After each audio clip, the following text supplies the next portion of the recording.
11월 18일 월요일 기도를 돕는 그 사랑 매일 묵상. 매주 월요일은 팀켈러의 기도를 조금씩 살펴보면서 기도의 원리를 배우고 있습니다. 지금 저희가 5번째 이렇게 기도하라라는 것 안에서 이제 고백과 회개는 필수다라는 파트입니다. 그러니까 고백과 회개가 필수라기보다 하나님과의 친밀함, 그의 얼굴을 구하는 것이고요. 그리고 여기서 이제 죄를 죽이는 길, 존 오웬의 가르침을 쫓아라는 파트입니다. 존 오웬이라는 사람은 이제 이전에 있었던 청교도인데, 이게 모티피케이션이라는 그 죄 죽임의 교리라는 책을 썼습니다. 그래서 죄를 어떻게 죽여야 되는지에 대해서 쓴 아주 긴 논문 같은 그런 책이 있습니다. 대작이죠. 그러니까 그 책을 중심으로 이제 죄를 죽이는, 이렇게 모티파이 한다 그러죠.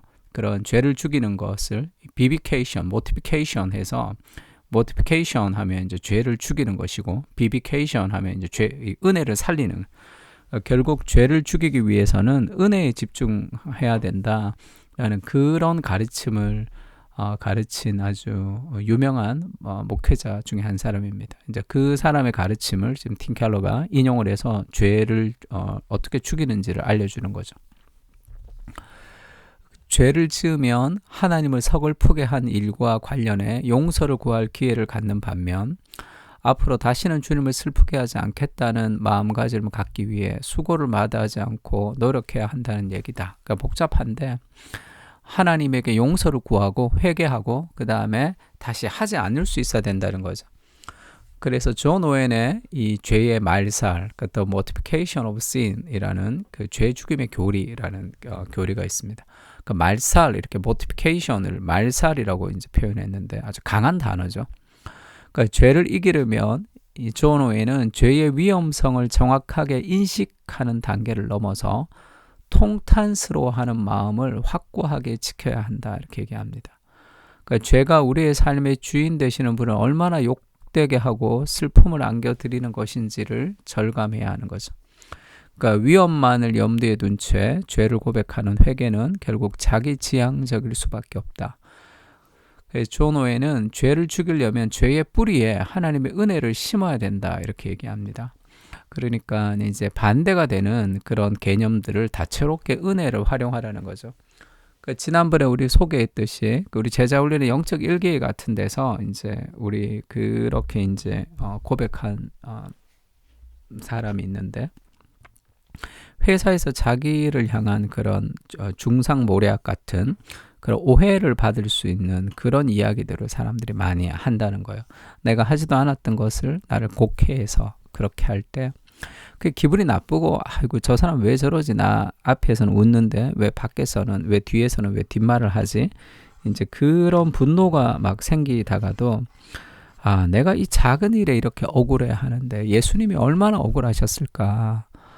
나는 그래도 내가 그 정도의 잘못을 하지 않았지만 우리는 죄인이잖아요. 이 죄인인 내가 그렇게 억울한데, 그렇게 조금만 오해도 정말 순결하신 그 하나님이 이 땅에 오셔서 바알세불, 귀신의 왕이라는 억울한 누명을 썼잖아요. 귀신의 왕과 그 하나님이 얼마나 이 극과 극의 개념이에요. 근데 그런 수치와 모멸을 받으신 그리스도께서 죄인들을 사랑하셔서 십자가를 지셨다라는 그 사랑을 기억하면 그 너무 큰 사랑이죠. 그래서 예수님이 예수님도 십자가에서 그렇게 억울함을 당했는데 그 생각을 하면 자기가 당하는 그 억울함들이 그렇게 크게 다가오지 않는다는 거예요. 막 분노하거나 폭발하거나 그렇게 되지 않는다는 거예요. 그러니까 그런 내 삶의 어떤 감정에 복음을 이렇게 적용하는 거죠. 그러니까 그럴 때 죄가 죽는다. 존 오웬이 그렇게 얘기하는 겁니다. 그러니까 존 오웬은 하나님의 구원에 대한 생각들을 활성화시켜야 된다고 말한다. 꾸준히 기도 생활하면서 차곡차곡 쌓아가야 하는데, 그러니까 죄를 고백할 때도 반드시 이런 짓을 그만두겠습니다, 이렇게 얘기한다든지, 천벌을 받아 마땅한 인간입니다, 이렇게 회개하는 것은 자기 중심적인 속성만 살찌우는 거죠. 나의 결단을 통해서 내가 이렇게 달라지겠습니다. 잘 안 돼요. 대신에 복음을 적용하라는 거죠. 죄의 형벌을 영원히 면제해 주신 예수님을 왜 이렇게 내가 홀대하는 걸까요? 나를 무조건적으로 사랑하시는 분께 내가 왜 이런 대접을 한 걸까요? 그리스도께서 내 죄를 위해서 죽으시고 용서해 주셨는데 왜 나는 남을 용서하지 못하는 것일까요? 이렇게 자신의 어떤 죄의 뿌리에 이 복음을 자꾸 심어야 된다는 거예요. 이렇게 오해는 다채로운 진리들을 묵상함으로써 죄를 무력화시킬 수 있다고 복음의 핵심 진리들을 적용할 것을 강조한다. 여기에서 복음을 적용하는 것도 중요한데 다채로운 진리들을 묵상하는 것도 굉장히 중요합니다. 감정이 앞설 때 우리가 그 감정을 통제할 수 있는 길은 잠시 멈춰서 하나님을 생각하는 거예요. 그렇게 잠시 멈춰서 묵상하는 그 삶은 굉장히 중요합니다. 그 단순한 죄 고백이 아니라 죄 자체를 미워해야 되는 거죠. 죄 자체를 미워하려면 하나님에 대한 사랑들이 있어야 됩니다. 그러니까 죄의 결과를 두려워하는 마음은 외적인 압력으로 행동을 변화시키죠. 행동만 변화시키죠. 내면의 충동은 사라지지 않습니다. 죄의 결과를 두려워할 때. 그러나 구원을 베푸시고 찬양받기에 합당하신 분을 높이고자 하는 소망은 인간을 안팎으로 속속들이 바뀌어놓는 거죠. 그러니까 리차드 십스라는 사람이 이 청교도인데 상한 갈대라는 책을 썼습니다. 거기에서 회개를 이렇게 표현하죠. 고개를 조금 떨구는 정도가 아니라 죄를 짓고 나서 느끼는 괴로움이 징벌보다 더 혐오스러워지도록 마음을 움직여 가는 것을 말한다. 그러니까 내가 지었던 죄가 어떤 죄의 결과나 그 아픔이 아니라 하나님의 마음을 아프게 한 것이 더 마음이 아파야 되는 거죠. 그때 죄를 이길 수 있습니다. 이 죄를 사랑하는 마음은 변하지 않아요. 인간은 늘 죄를 사랑합니다. 근데 죄보다 하나님을 더 사랑할 때 더 큰 사랑이 덜 큰 사랑을 몰아내는 거죠. 그것이 복음으로 죄를 죽이는 방식이죠. 인간의 결단이 아니라.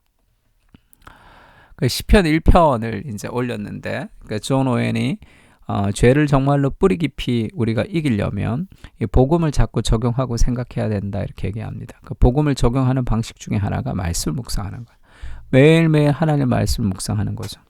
말씀 읽을 시간이 없습니다 이렇게 얘기하는데 그건 다 거짓말이죠. 24시간이 없어지진 않습니다.